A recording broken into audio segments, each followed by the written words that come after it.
it off with game number one of, well, 4 bangers today, really, Rusty. Let's not beat around the bush in that one. Order taking on Legacy, both with a W to start this season off. Both will be looking to be the one that continue that streak and go 2-0 in week number one. Yeah, Order able to get that first win over Gravitas yesterday. They looked very clean.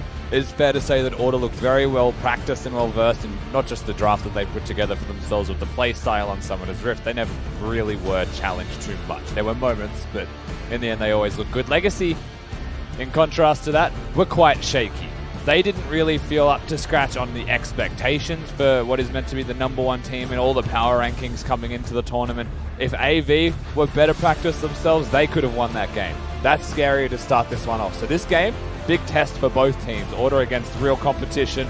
Legacy taking on Order off the win. Momentum-based team always as well, and looking to shore up themselves. Yeah, and I think really if you're a fan of either one of these teams, you're looking at this one as really a go-to, as a sort of a surefire indication as to sort of where these teams are at, what we should be expecting from them, and sort of the level of preparation. Not even that, just the level of synergy too. We talked a little bit about, or maybe I was a little too critical of M&S, but really this guy has such potential. He showcased it overseas, showcased that now in day number one. So you're really looking forward. Korean advice on him. You have full Korean advice on him. You have to. 7-0, 8-0. It's just crazy. That is the level of discipline, of sort of like the high standards they hold themselves to. They're just never satisfied. Absolutely, but he's a prodigy. He's coming through. We'll see how good he can continue to be. We're yet to see his champion as we are 3 picks into this draft right now. Order with an opportunity to respond to the Nautilus that has now been locked. Yeah, Nautilus is an interesting one. Always going to find that love. Always going to be that sort of game changer that can find that initiation. I think this really does suit the likes of what Legacy will be after. Gives them some strong threat. Gives them the ability to peel away. But the Zaya Rakan coming on in. Looking to dance away. Get the Feather Storms coming on out. And looking to be elusive if, say, a dive comp comes across. Yeah, and a good response overall here from Order. So the one thing that Legacy have in spades is engage. They just have so much engage with the first 2 champions they've locked in. Zaya is also quite good at handling both Ornn and Nautilus regarding engage. Maybe not both at the same time, right? But has the ultimate, can counter that one out. And so they've just picked themselves up a strong bottom lane that works with the Zaya, which was the best reactive pick for them at that moment. Yeah, and I think in a meta that's been heavily dominated recently by the likes of Senna, Aphelios, and Misfortune, it's a nice heads-up play to switch things around and say, look, hey, if you're going to go for a composition that can get in our face, we're going to be ready to tackle that one. We saw what Harry could do yesterday on that LeBlanc. The guy was acting as if he was a bruiser, getting amongst the team and just sort of forcing out so much pressure. He was one-hitting people. Harry was having a field day on Summoner's Rift yesterday, and I spoke to Rare afterwards, and he said Harry was just giggling. It was just the best time. You could tell. He was having so much fun. And that's a very good thing for them, you know. Harry also a very good player when he has his champions. That Yasuo is something that was very quickly banned once again. I don't think he'll see it. I don't think we'll see it this split unless Harry decides to stop playing it, but I'm sure that is not something on the cards just yet. Another Lee Sin obviously kicking things off. The most heavily involved of the junglers so far as 2 bans go across towards the Rek'Sai and the Elise, choking out that spot. Wondering whether now Order do the same for the bottom lane ADC and go for either a Senna or a Aphelios ban. Yeah, Elise and Rek'Sai, 2 very aggressive junglers taken away here from Only. That one, to me, does stand out. You know, Only is one of those Lee Sin players and has also been notoriously just a very good farming style jungle player. But with all of these junglers taken off the board, maybe he wants to go towards something like the Gragas, which I don't think is a bad choice here. Some magic damage would be quite nice for them. And it opens up Harry to play whatever he would like in mid lane in terms of damage mix. They have opted for the Varus takeaway, so obviously Senna is available if need be. Looking to basically remove as many sieging tools, poke tools, and just hard engage tools. Obviously the wrap that he can come across with on that ultimate is so frustrating, I suppose is the best way to put that across. And I think Senna's an okay pick. For me, like, Senna has a lot of damage, but now they're very reliant, Legacy, on Raze getting that lead, getting that advantage. We didn't mention this champion. Very surprised that it's up and available. And I would like it. Foremost. I would really like it going into this comp, because what is the weakness of a Senna? It's the fact that you need to gap close. You need to get in her face and really punish her, otherwise she's so elusive from that backline and the ability to cross the map. So set would have been interesting. I know that would have got you nice and pumped on up, but we're not going to see it today. I want punch-ons, man. The 1v1 scrapped. The Twitter beefs settled in the Rift. It is going to be the blind pick Orianna coming in here as well for Harry. It's going to be rounded out with the Olaf. Not a big surprise, like mentioned. only does love his farm junglers. Olaf's the perfect pick as well. All of the engage, the Lee Sin kick's not going to be able to work on him anymore, so it becomes a little bit harder. However, they have rounded the composition out here with some nice extra damage Legacy. It's not a consistent team fight style of DPS, you would have to say, from them. The tanks will be able to do a decent amount of that work themselves. All unsurprisingly good damage for a tank champion. But good pick, good setup, good siege, good ability to isolate someone and do some damage to them, like the Xayah, so that she can't be as relevant if a team fight were to even happen. And this seems like a composition that's designed to sort of hunt you down. If you're looking to always go in those rotations for the 1-3-1 split that we know that Order are very well acquainted at, well, you've got the tools to always get in there. You know, Senna with her ultimate across the map, Nautilus and Lee Sin obviously with the initiating potential, and then the Ornn for the disruption that can come across with that elemental. Based on these two drafts, I mean, we've got two fairly different ideas going into this one, and I'm quite excited mainly on that mid lane matchup. And I think we're looking at simplicity when it comes to engaging. Legacy are fine. They've got the tools that they need very easily to find those engages. But I think that Order's type of composition, and one of the reasons that I actually really like what they've put together for themselves, is that it's very good at saying you can engage. Of and course. we will still win the team fight. We have the tools. Xayah is just very good at kiting backwards and at being able to come back in a team fight. Orianna, if you're able to get the ball placement on the ground as well, is also very good at doing that. Aatrox, just a little bit of a jack of all trades. So realistic, the expectations I have for this game is that Legacy will be the ones to engage, Order will be the ones to respond to that engage in kind, and then we just get to see the mechanical execution on the play. And I think people can get very sort of caught up in the idea that if you're playing reactively or you're playing proactively, you know, either style is better or worse. Order clearly come into this with an idea, with a very early pick, obviously in that bot lane Joy, to say, we want you to come at us. We want you to try and showcase how mechanically gifted you are, and we want to see what you can do. Now, obviously, we have Denian, Legacy's coach, back here again. We got to catch up with him yesterday, fresh off the back of what? It was like an hour and 8-minute run this morning. You're a madman. Yeah, you guys can't get enough of me, can you? Just stick with the mic. An hour and 8 minutes. It was a bit rough. There was a lot of incline on that run, actually. Yeah. And so I was doing the run with Minky, and he was hoping for like a sub 50-minute run. He didn't even make it either. So we're all struggling on that run. It was a hard one. I mean, the real struggle starts for you right now, doesn't it, after all the runs completed? Yeah. But well done on that. Let's take a second to look at this game as well, because it's a big one for you guys. Yeah, It was, yeah. I would say, shaky yesterday in terms of performance from Legacy. So how'd you bounce back for the game today? Well, we identified the things that we had issues with in the last game, and a lot of it was we had these moments in the game where we were spending a lot of time in mid for no real purpose. And now I look at Order's draft, and I feel like that is a response to the issues we had last game. But it was our job to fix those issues. So this should be a draft that our team going into theirs, we should be able to pull them apart from the map. We don't need to just run at them 5v5. We have an ideal like jungle matchup, mid matchup. We're really happy. And you'd have insight into this as well. You know, Order seems like the team that's very comfortable with the former Gravitas mid laner of Hayri going to those 1-3-1s.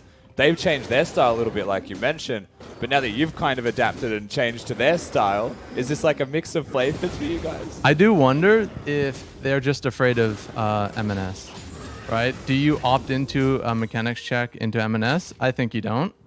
And this might be that response. Give him a safe champion that we can't counterpick very easily, that kind of goes into mid game and doesn't try to 1v1 skill check MNS over and over again. Interesting. Definitely looking forward to this one. I suppose coming into this one, what is the general level of comfort? I mean, were there expectations coming into this split, knowing how much hype's been surrounding this team? Have they sort of felt that themselves, or even after game one, we'll decide it is what it is? Oh, there's definitely expectations. Like you don't have Raze, not have expectations. You don't have Bip and not have expectations. Even the other players, they all have expectations, right? Yep. MNS coming to Australia from Korea, he has as much expectations as those other two I mentioned, if not more. They are all extremely hungry. Yeah. So if anyone was thinking, oh, Raze and Babip, they've already won the OPL, they've already done stuff. No, they want now more than ever to win. And was the win yesterday a sigh of relief? Was it like a weight off the shoulders because you're finally playing League of Legends again? Like, do they feel more relaxed today? I think MNS felt the most relaxed. I saw him come upstairs after the game, and he was just the most happy guy ever. We gave him a hug, pat on the back, say good job. He was so happy. The others, they were a bit more just kind of disappointed with how the game went, to be honest. Isles and Raze were especially disappointed with how they performed, and I think maybe today we'll have the revenge of Raze. Beautiful. Well, we look forward to seeing you guys bounce back today. Thank you very much there, Denian. Thanks for having me, mate. All the best for the game, and I'm sure we'll catch up with you soon. Yep. I will say we're not sick of having Danian on, but I guess we are sick of having Spawn on being the head coach of Order while the other team playing in this game. So we don't need to speak to Spawn too much. We have all the time in the world to do that. I like the point he brought up, though, about that drive and hunger from both Raze and Babip. You speak of that, and obviously you got Swiper there in the top lane for Order. Been around for such a long time, but let's hold that fort for 2 seconds because an initiation is going to take place. The flash has already gone out there from Isles, but Rakan's having none of that one. He jumps in, he gets the knock up, and that's a first blood. Bang on 4 minutes. Yeah, unfortunately for Order, it was the Ignite, I believe, from Melee that secured that kill. I believe they were trying to give that one to Rare. Nevertheless, first blood goes over to the side of Order, and that's a big win for them because what happened during our interview with Denian was a lot of positives for Legacy in the way of that 2v2 in the bottom lane. So things start to shift around. Babip now just going to walk through the middle lane, just seeing if the opportunity was there. And let's take a second to look at that middle lane just a little bit further after the replay, because I'm silly and I should have knew this was coming. After we catch this one out here, I suppose this is the major change from Season 10 with that Conclave being present, the ability to hide on out there, not commonly warded as you would imagine. And you see Babip was on his way down there to sort of be the initiator. A few seconds too late for that one. Yeah, being able to use the Disco Nunu dance floor is a pretty nice thing for junglers who don't always have ease of gank. You know, like an Olaf runs at you, that's the way he's going to try and get the gank off. Hit an axe and you are in. You can use that alcove more effectively in that regard. I suppose it's a bit concerning now for the bottom lane as they will be at a summon a disadvantage with both of their flashes burnt away. And Rare has opted for the teleports. So they're going to be opting for triple teleports across the board here. They really want to bring together a global threat, make sure that this game cannot sort of fall away from them. And if they want to sort of resume that 1-3-1 split, then they have the ability to always emit pressure. And thank you to the observers for keeping that lane on the screen for a while there as well, just so that the viewers are able to understand exactly what is happening. It's a LeBlanc against an Orianna. It was spoken towards by Danian a little bit as well. It's the safe option there from Order for sure. You know, it's a teleport Orianna, yes, not going to be a 1-3-1 type champion though. It's an Orianna. LeBlanc's gone for Ignite. Is going to look for those kills, try and have some lane control, some lane threat, and maybe unlock Babip in certain ways through that potential priority that you start to get. And there's a slight CS advantage that was there. And it's only Slider's top lane. They're on. Well, we're going to see the flash engage to start things off with as he teleports on in. The ultimate to try and secure that one. They're not going to find it. Babip not level 6 himself. Sonic Wave unable to connect. And that's a lot of resources thrown at top lane, which gives Olaf free of the mill to run around this jungle and camp. Quite an unusual trade there in the end from Legacy, from Tophoot in particular. The ultimate doesn't connect, the second part at the very least, so they're not able to follow through with enough damage to get that kill. But it was close. It does still force Swiper back, but at a weird time where he may even teleport to bottom straight after. He's going to walk back to top lane, and he does miss a bit of wave, but Order are responding very well in kind. Yeah, and that already falls off the backside of what happened in top lane. Now they have so much free pressure to really perform this. Mid lane was pushed on in, allowing Harry to come on down. A 4-man push, taking at least 2 tower plates, and bot lane are abusing the fact they're ahead in this matchup. I really love the idea of mechanics checking Evidence, as that hook actually hits. It does indeed. The shield to start things off with, an Ignite coming on out to try and get that kill onto Isles, who won't have a heal and he won't have a life. He's going to go on down. Babip this time is here. The flash comes out. He flashes on forward. He's going to get that kill. He finds Vengeance in the bot lane. Now they're looking for a double kill. Can they save it for Raze? Yes, they can. Assault to his name, and bot lane is equalized. The number advantage is the biggest win in the end here. Babip being in the location of bot lane to get the kills. As Isles hits one of these hooks, and I'm telling you, he hits this. I have no idea how he hits this, but the second he does, he's probably thinking to himself, ah, crap. I threw this. I didn't actually think it would hit, but number advantages were there as we're fighting again. We are fighting again. I was just going to say, when you look at that observation, only they actually literally just finished recalling, so that could have been a very different situation if he had hung around, as Tapoon will not want to hang around, being at lethal health. Yeah, Swiper dies. Tapoon almost dies in response. The axe just missing there from only barely. Tapoon's able to clear that wave, go back to base. We're just getting a lot of little skirmishes now left, right, and center from both of these teams.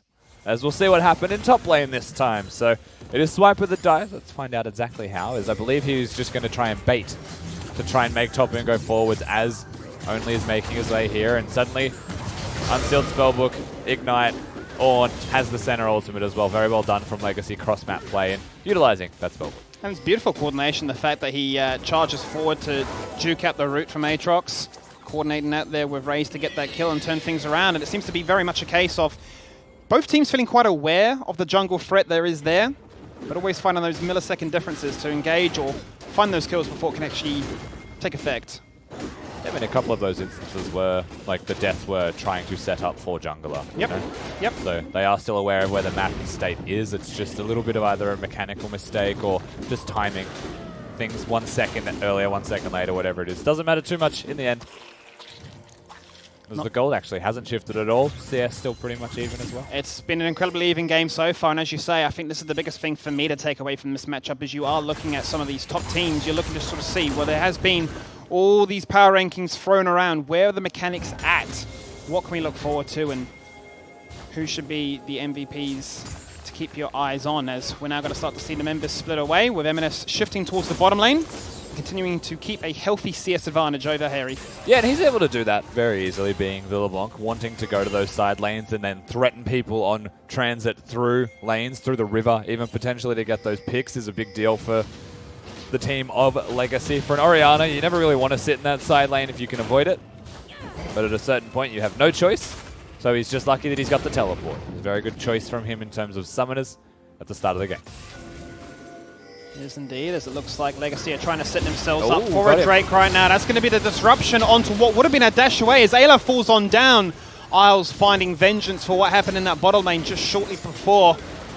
Opens up mid lane as bot lane can now push on through and try and get some pressure onto mid. At center is such a pain for Azai to deal with. Having the Glacial Augment there anytime the Q connects on a champion that doesn't have the most mobility and is a medium range champion, slows him down, and then Nautilus gets to just waddle up to you and say, you either block this hook Rakan and you die, or it's going to be bad for your AD carry. And that kind of continues and continues through the game and does make the middle area difficult for Order unless they have numbers. Alright, well, it's round 2 in the top lane right now. Is only coming on in to try and force this thing out. He's got both those buffs available to him. The center ultimate to try and delay the inevitable, but it isn't going to be enough. Both members healthy, both members able to push on through with a Rift Herald and take this tower down. There's to be a lot of plates at the very least. They've also got a third member roaming up from Ayla. Support position here. So Rakan's going to get there if they need the extra damage to break the turret. It doesn't look like he's going to go up there at all. The rest of Legacy are moving. There's no real intent to save the turret, so they just get it. Yep, not really fussed about this one at all. Most members have recalled and got themselves reset after claiming that Mountain Drake. But still, the gold is incredibly close. Well, I say that, and tail goes down. Well, to me, the difference is about like the meaning behind the plays, right? There's been kills going back and forth between both teams. A couple of them have just been, I have found a pick onto the Rakan and he dies, and that's all we get, right? It's gold, and it's still good to have that gold, definitely. A 2-0 Lee Sin is always going to be a big threat now in the mid-game. But Order get the kill and they get a turret with it because they had the Herald earlier. And they got the Herald because Legacy were making a play for just the kill elsewhere on the map. You know, like these are things that have to be considered through the rest of this game, is what is that impact? Because for that play, it wasn't just one kill, it was a turret, and it was a lot of time for free farming in bot lane for Harry, which was much needed when you can see the CSD between them. Yeah, the differential between the two of them right now has been fairly large, but I think the biggest thing for me to keep an eye on for you at home is obviously how these team fights do take place. We talked about before Legacy being a composition that want to get in your face, want to exert the mechanical prowess and sort of showcase what they can do, whereas Order almost welcome that threat. So you want to come at us, and we're ready to take you on with the ultimates at their disposal, with their two beefy frontliners that can get in the way and cause some backline disaster. It's going to be quite interesting to see how it happens the first time and then how the adaptations take place later. And where? Where is the fight going to be first and foremost? You know, the next Dragon about to come up reasonably soon, I would hope.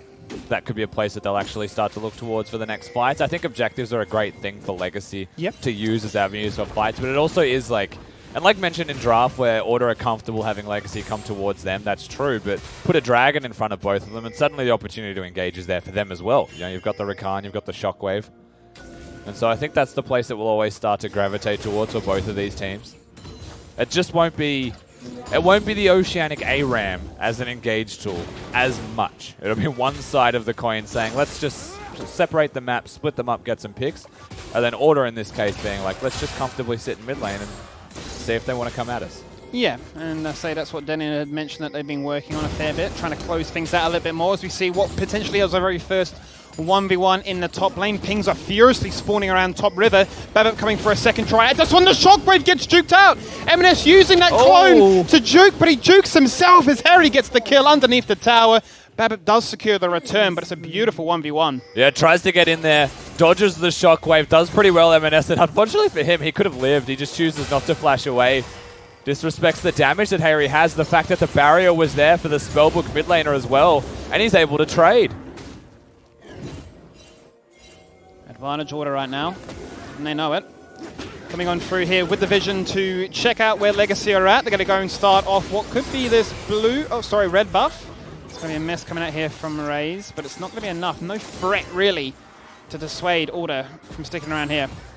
Yeah, the whole jungle's been taken away. Struggling there, Babip, in terms of jungle control. You can see a CS difference actually stretching quite a large amount between junglers. Yep. We'll get to see what happens again in the top lane. M&S engages this with the dive. Harry's trying to clear the wave, and I fully respect that decision. Wants to get the Shockwave off, and he just lives for so long that he gets another whole rotation of spells off, and that was the difference there.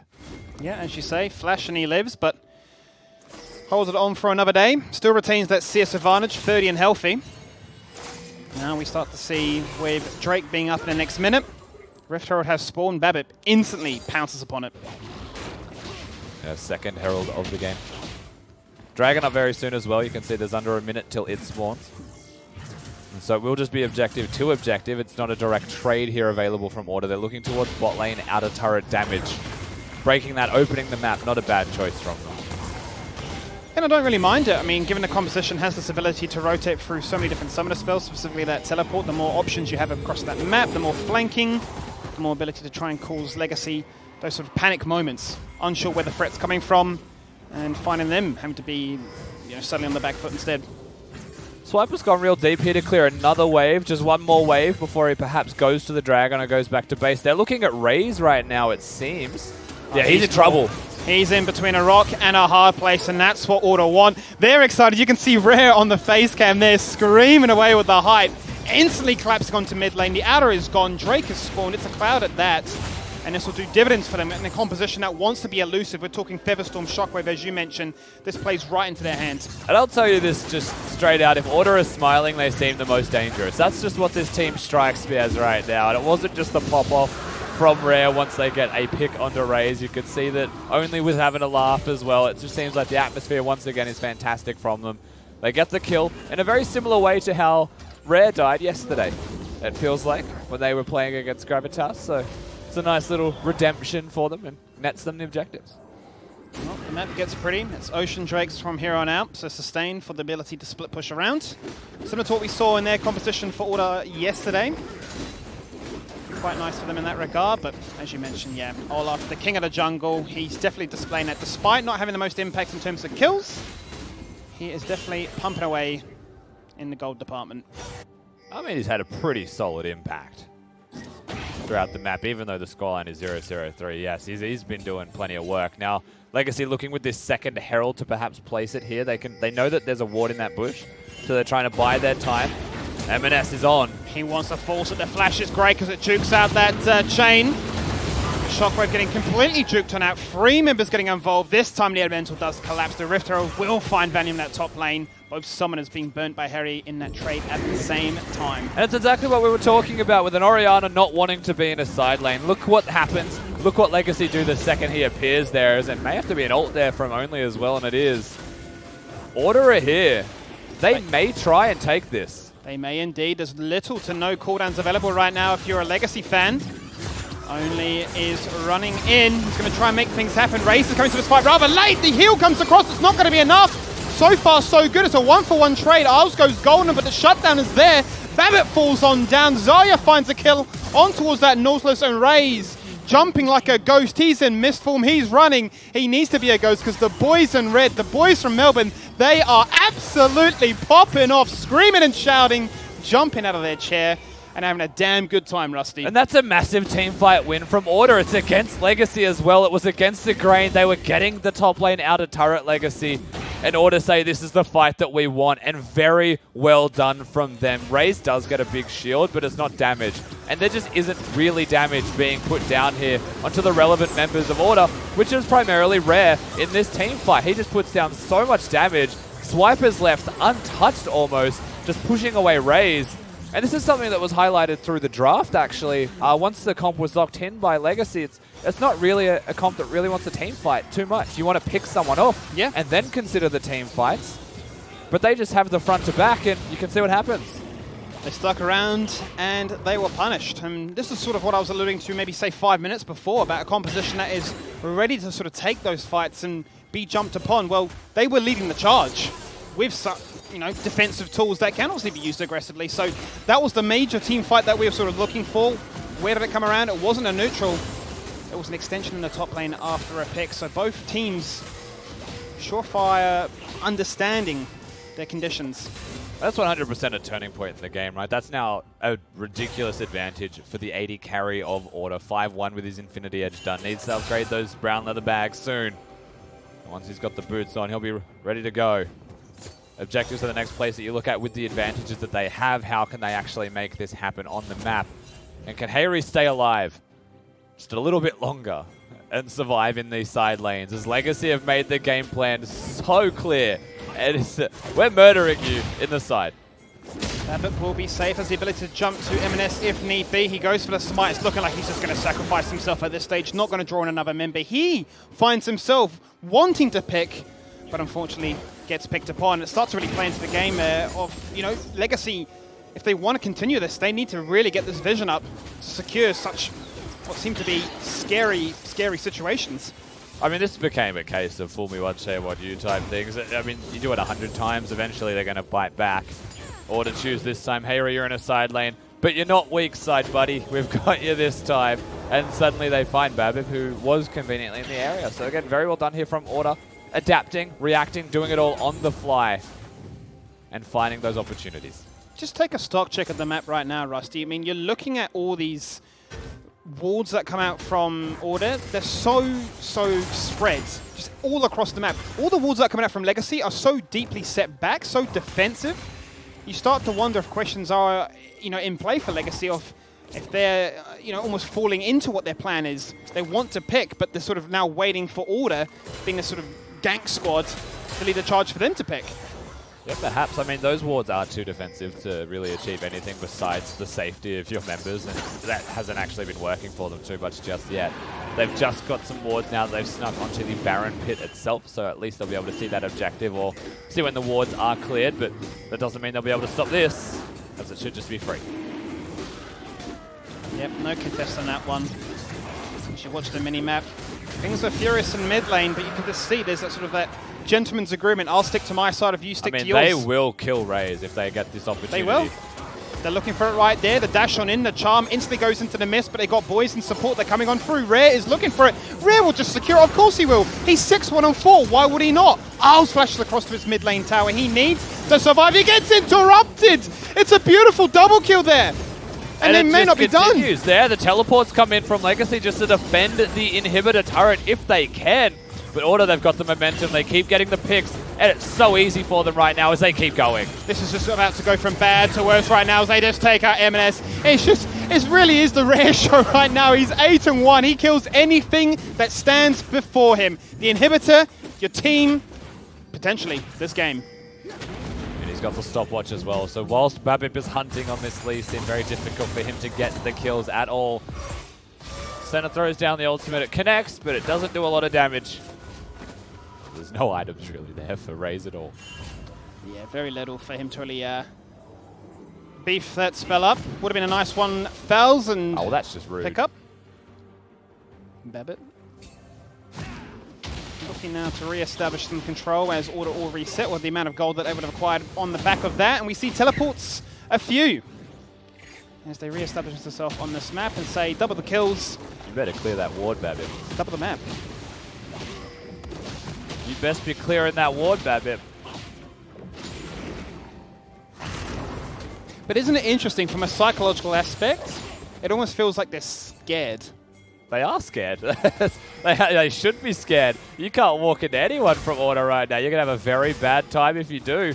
Raze is playing center. All he can really do is run away slightly faster than normal if he's spotted, and it's a Rakan with flash and ult that'll lock him down. So there is no good situation for them right now. If it's a 1-3-1 composition and your 3 can't do anything, you just have a bad time on Summoner's Rift unless something changes. And what that has to be is M&S getting a solo kill, or him coming towards the mid lane to change the dynamic of the game. Like that. It's just going to get changed right like that. M&S getting rowdy. He gets a massive pickup as a result. The shutdown is beautiful. Can they get a second? The Swiper goes golden. He looks like a trophy. He's got many to his name. We will fall on down as well. And Legacy, they get the control ward in the right place. They pick a bush. And Rare is the target who falls prey to that bush gank. They get the 1,000 gold onto M&S as well, which is a very important pickup for them. It's just very well timed, I will say, for what we thought was important for Legacy to find exactly what they needed. They are looking at Baron too. We're talking about turning points beforehand in favor of Order. Right now, this could be a turning point for Legacy. It'll be a 4v5. Rare has teleport, so he can get to the fight. M&S, wow.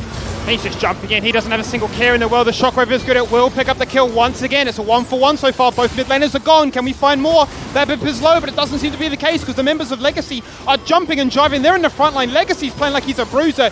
Golden stopwatch is utilized all for nothing at this stage. Harry goes down, but the shutdown is good. Raze finds what he needs. Another stopwatch because we like telling you what the time is. But who can stop Harry? It's a scrappy 2v2. Don't tell me Harry lives. Of course he doesn't. Tapoon gets in there. He's utilizing that brittle charge as much as he can. He wants to try and be the god. He wants to try and be the cleanup crew. But he's just going to go ring around a rosy. We'll just do circles for a little while. This could be a pretty long chase. It's very hard to get away from an Aatrox. So sooner or later, Tapoon will die. It's just going to buy as much time as he can. Swiper with a little bit of a BM there as well to buy some extra time. And Order, they bounce back. Legacy choose to do the Baron. They started up and then immediately respond into the area.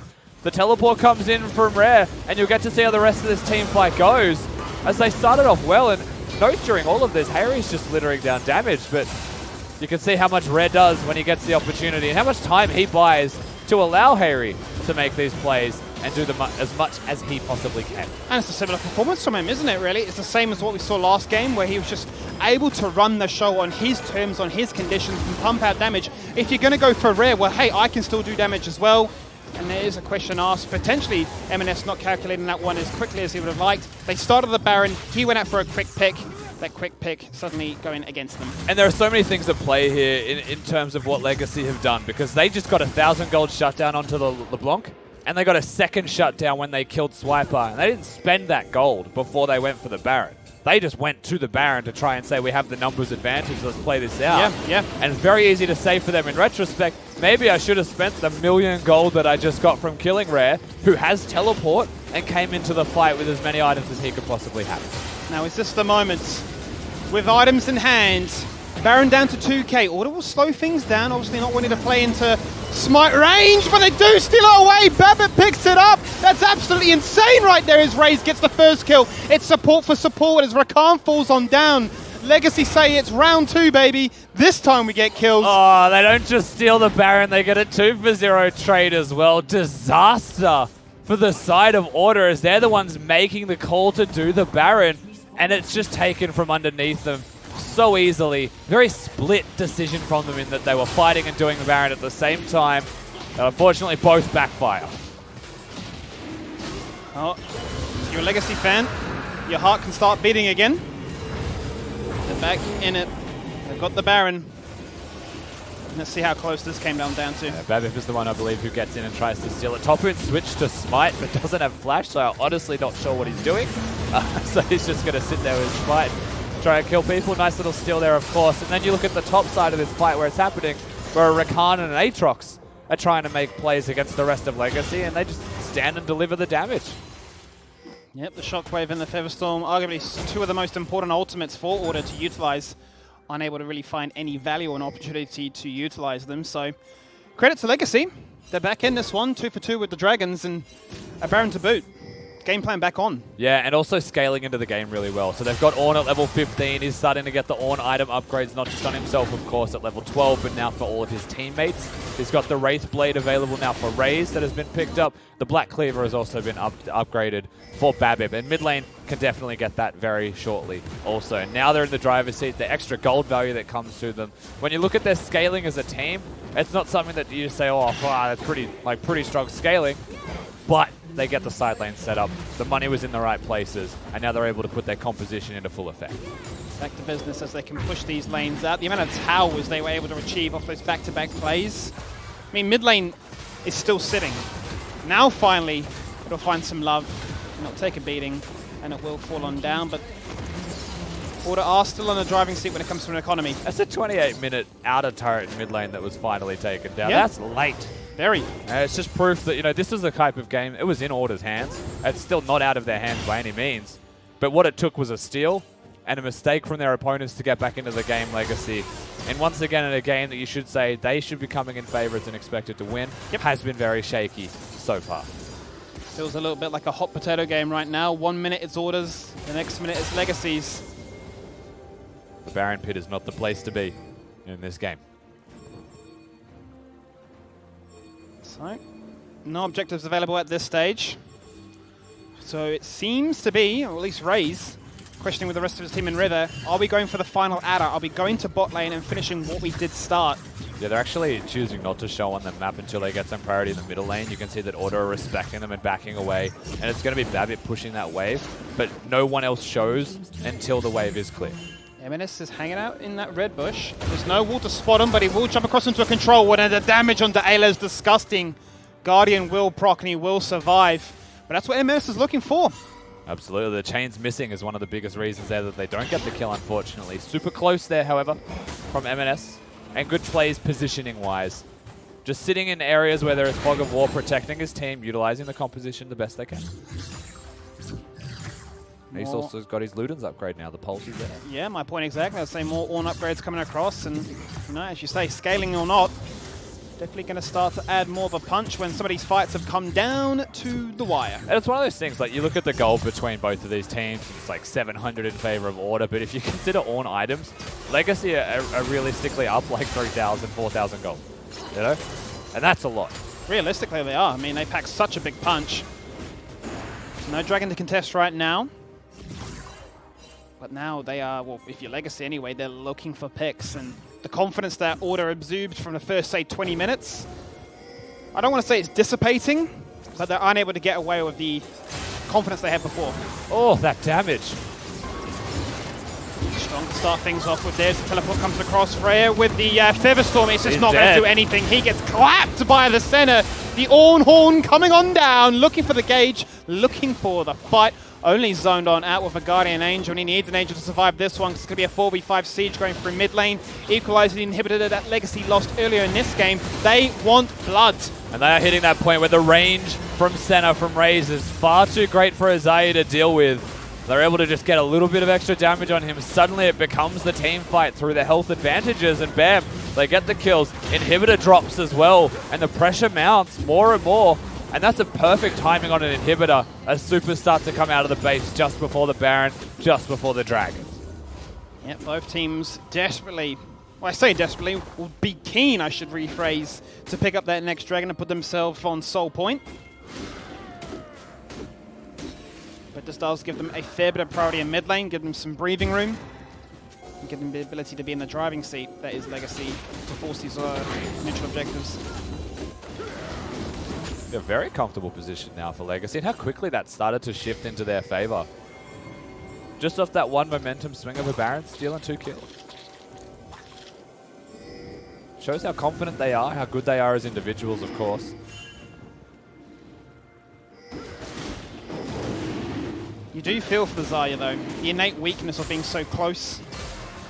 Had to flash to try and find some value out of that Featherstorm, but just popped. I mean, yeah, it's actually pretty hard to be Isaiah as the game progressed against his opponent. Still very good, has the utility of the ultimate, very useful for denying the engage tools, but it's hard to stop damage from MNS, as right now they see Topu and they don't see the rest of them. until that exact moment where they ward the bush. And now they run up mid lane. Oh my Oh god! my. Raze is a monster. He's reached that point, Rusty. He really has. Now they're looking for more and more. They're on the hunt for Rare, who's just getting 2 shots. The damage is insane right now. He has only on the backside. He needs to pull. They flip the script. They go for Raze. They shut him down. They need these kills. They want these kills. And they will get them, saving Private Ryan. Oh my gosh, losing my mind. Well, the Private's dead. Legacy find him on the backside of the fight as well near the blue buff. Rare does die. However, good moves from Order. That's exactly what you have to do. Senna has a lot of range, has a lot of damage. We just saw that, but has no mobility. You find her with an Aatrox or a Rakan engage, and it was both in this case. You can lock him down. Legacy happy with this one. Despite the skirmish that did just take place. This takes a long time, by the way. It's just 3 tanky boys hitting the Baron. We need elevator music or something. They want the world to see because they haven't taken out that spotter. And their damage is hanging out base, yeah. Raze respawns, times it nicely for the buff. Powered recalls, shot, and be just in time for the next inhibitor. And Harry gets 1 tap there by Raze. 2 crits, throws the Q in there in the middle. Rare definitely out of position at this moment. Raze with red buff, want to hit the rapid fire cannon proc, and does. But from that moment, Swiper uses the ult to try and save his teammate, and they very successfully close the distance to get onto Raze. Lee Sin kick also seemingly helping assist, maybe just a little bit, bring it in closer, and then LeBlanc surprise, as you'd expect. I think really that's the best case scenario for Order in a situation like that, in a close quarter environment. That really played into their hand when Rare was able to survive and then allow them to, turn things around and to get that engage. I mean, it was best case scenario until they finished the Wolf Camp and unfortunately tied with that as well. Still well and truly in the game, just becoming more and more difficult with each passing minute. Raze seemingly powering up to an infinite amount. It's not a surprise because he is center after all. Mid and hip still down. Vision game becomes important, especially in this bottom half of the map. As they systematically clear these lanes out, the final of the outers of Orders is potentially going to fall on down, especially with Baron and powered minions, that's for sure. Big moment here, though, for Order in terms of item spikes. 4th major item completed by Rare. He has the Bloodthirster, so something that will be very vital for staying alive before a team fight starts.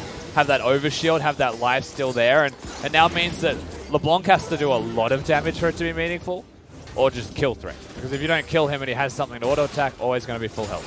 So that's a big deal for them. And it's 4 items starting to creep across the board for a lot of the members, and Orianna will always hit that point. You get those items, you hit a shockwave, people die. Siege begins. M&S going to look to emit some pressure as they hang around. No members truly committing to this tower, but those cannons, especially as beefy as they are right now, are packing a punch. Babeb just putting the mechanics max on right now, dashing around everywhere, threatening, keeping them busy. Tower will definitely drop on this wave. It's so hard to stop the center, first of all, because she can Q the wave and has stupid amounts of range. 36 minutes in. This is the longest game we've had in the OPL so far. I suppose very early days to say that, but you kind of expect it from a team, or from both these teams, at such stature, that it wouldn't be so clear-cut and stompy. Legacy always strikes me as the calm team-fighting type of team. M&S seems to be the one wild card in that mix. Yes. So it'll never surprise me to see a game go this long, and against the team-fight composition, I feel like it does make a little bit of sense that we've gotten to this point. As M&S has changed his target for poke, it's now Ayla. He has realized that there's just no point hitting Xayah anymore. Sets himself up incredibly well right now. They can go through, deny as many camps as possible, clear out the vision, look to wait for that respawn on Drake, which is up insane the next minute or so. Now about 15, so they can time this out pretty well. They have passive pressure through the lanes, no jungle for them to clear. Order in a bit of a Hail Mary attempt. Yeah, this Dragon's actually a pretty big deal. Order looking for Soul Point. Legacy will put a lot of their focus towards that. It means that it's going to be bot side vision as the primary objective currently. Not sure how far away the Baron is just yet. but it doesn't look like this could ever be contested. You can see the wards by Legacy through the red side quadrant of Order's jungle. There's no way they want to go through there safely. It's dark. I suppose now we put ourselves in a situation. We're playing for Baron. Yeah, and eventually, because we are at soul point for both teams, there's no Elder yet. If we get to that point where one more Dragon's taken, Elder will be on the board, but you're right, it's just Baron.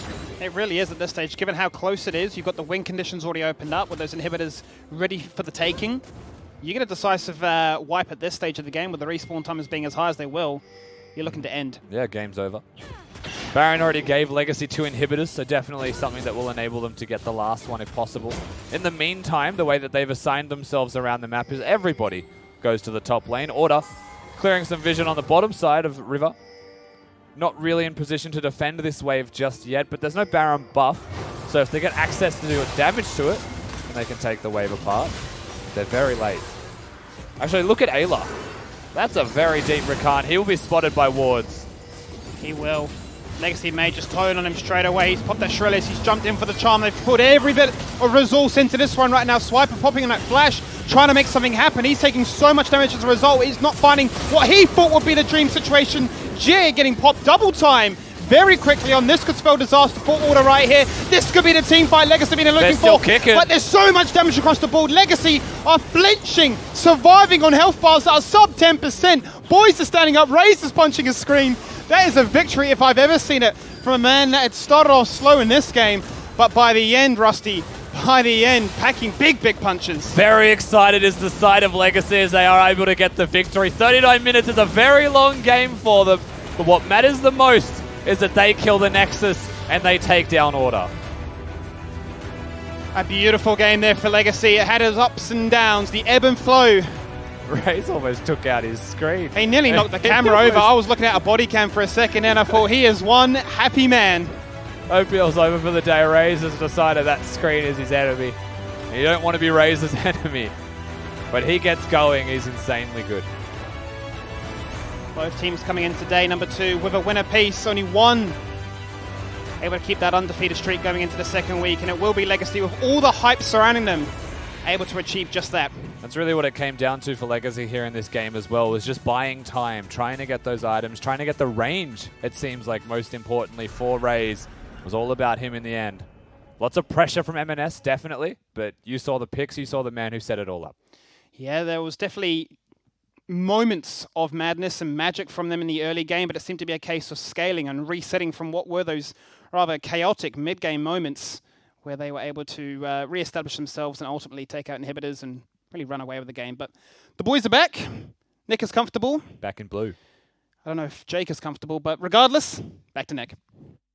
Was a game of two halves, that one. Yeah, absolutely. Order very strong in the first half, and then as soon as Legacy took over, everything just slowed down and they just sort of ground it out. Yeah, completely. And I think Rusty was kind of hitting the nail on the head that those Ornn upgrade items just add I think they're about 1,200 to 1,800 per kind of item upgrade that you can hit. So when you see the late game starting to come online for the Legacy members that just have all the additional stats, it is very hard to deal with. And I think that this was one of those games where Order had a lot of control until they made two crucial errors, right?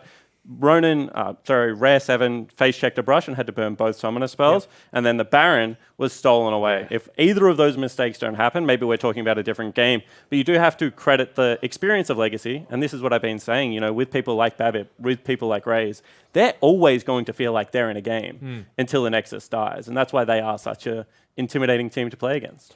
We have Babbitt here, but we're looking for a microphone. I've got it. Yeah, there you go, buddy. Just walk across. You walked in just in time to hear all the praise. Hey, Leo. What's up? Congratulations. Is his microphone actually turned on, Nick, or did Who you turn it knows, off? man? I'm not in control of the... I think you turned it off. Give him that one. The switches and the... Just hold them both. Don't do that. Give me the other one back. All right, now give me that one. No, don't do that. Okay. How you feeling? That was pretty exhilarating, to say the least. Spicy for the first half for you guys. Yeah, I mean, both these games we've just been in a bit of a situation and then we just pulled it back somehow. And how was the Baron fight? it was pretty good for me. So talk us through it, because people at home wouldn't know like how hard it is. Because obviously, what was happening in that fight is Swiper and Billy are trying to keep you out of the pit, Yeah. and then you're trying to get in the pit. Like, what are you actually thinking about, and like, kind of how does it happen? I mean, at that point in the game, like when we found like the pick on Xyle, it was pretty much just like it was like do or die. It's like we're not gonna outscale them anymore. Like we knew with our comp that we outscaled them, but that's only if the game's even. Yep. And the game was not even. Like Xyz has like 2 items and Quinsta has like 1 item. So at that point, it was just do or die. Like you need to go for the steal or the game's over. And yeah, it's pretty hard to like execute keeping Lee out of the pit because he just has so many ways to get in. Yep. And I have Mercs. I mean, I tabbies that game, but yeah, it's just like, it's really hard to keep Lee out of the pit. Yeah. Cool. And talk to me about the return to Legacy, because obviously you backstabbed Tim and went to Chiefs. Yeah. Pretty famously as well. Then you went to Mammoth and won yourself a title. Now you're back with the organization that would have brought you up. How is it to come home? Yeah. I mean, me and Tim still have like just... Beef? Huge beef? No. I mean, it doesn't seem like it. We still have really good, like just chemistry. We just get along really well. So it didn't feel like there was any beef. I mean, he knew that I was just doing what I thought was best for my career, and just Turns out it was. yeah, I'm just coming back to repay the debt. Are you worried that he's playing like a super long game and just really lulling you into a false sense of security, like building this team that looks like it's really solid, and then suddenly does something terrible like... Bam, he's a jungler in the grand final. At the finals, he just says, I'm stepping in. Yeah, totally. Absolutely. Well, he's thinking it now because we gave him the idea. Nah, Tim has always been a person that actually just like has the well-being of his players in mind. So I don't think he would be planning anything malicious. Before we go, I want to shout I was going to ask him a different question as well. Oh, no, but I want to talk about something totally irrelevant. Okay, you start. Let me ask my question first. Sure. Because like he beat me, so I have to get the cheeky one in there. Okay, right. Cool. How does it feel being the only member of Mammoth still in OS? I mean, yeah, no, it actually feels like there is a lot of, I wouldn't say like luck involved with getting picked up overseas, but it is something that highlights to me that like, yeah, like you need to go above and beyond. Like you need to be a Ryoma, you need to be above and beyond to get picked up. So Is it motivating to it's like be extremely the one left? motivating. Yeah. It's extremely, like Mitch is doing so well in the LEC right now, and it's extremely motivating, and I'm very proud of them. The correct answer is someone had to stay here to spank order. Finally, I want to shout out Legacy's socials. Looking really good. There's a video with a lot of like dry ice smoke of you guys like in the house getting ready for the split. Yep. That's some drama, man. Yeah, Winston's the king of content. Yeah. Yeah. That I mean, video- I didn't expect all these little bits to like. I didn't even know anything. Like Tim was like, "Yeah, we're gonna do content." I'm like, "Yeah, okay. What's like content? You know, like vlogs. Like we did content." So Yeah. You're doing Nicholas Winding pretty good. Referen, like fill the house with dry ice shit. It's really good. Check it out. We'll be back right after this break.